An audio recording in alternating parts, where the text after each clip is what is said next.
School is out and May is the unofficial start of the summer season. So I wanted to look at how are consumers feeling about the economy.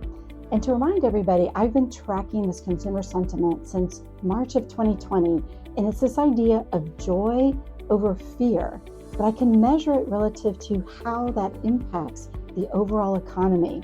And guess what? The data tends to be a leading indicator of the economy, not a lagging indicator. So unfortunately, I have some not so joyful news in that the consumer sentiment and the fear around the economy shot up quite a lot in May. What we're looking at here is what I call the green, yellow, red. The green represents the number of consumers that are spending as usual. That number actually held pretty steady at 23%. The yellow is the percent of consumers that say they're pausing. And then the red is those that are anxious and very anxious about the economy, and they pretty much pulled back and stopped.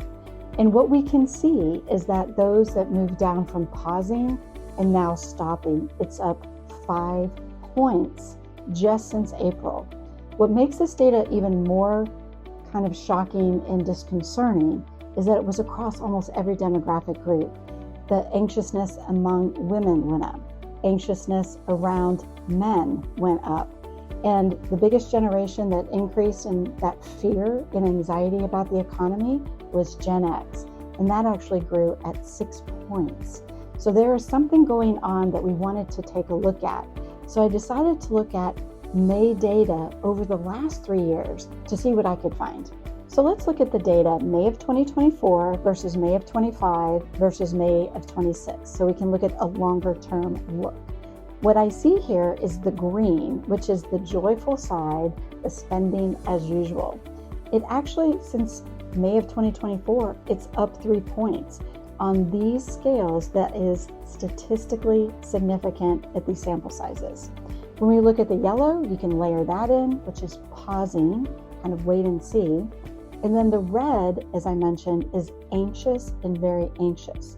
And that's really where the story is.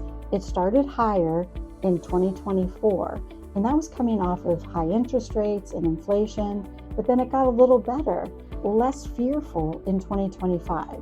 And now we are back at a level that we haven't seen in quite a while, back at 36%. Today is different.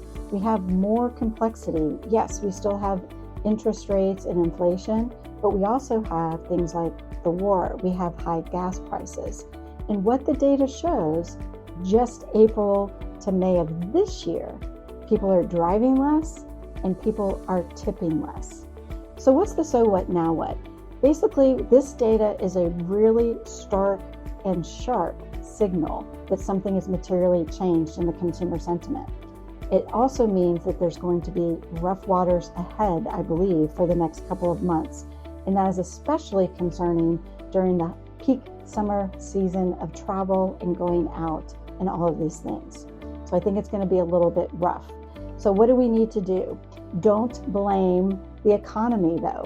What can you do to, when people come and experience your business and what you have to offer, how do you make it the best that it can be? Because at the end of the day, people still want to go out, they still want to have fun. It just has to be worth it. Until next time.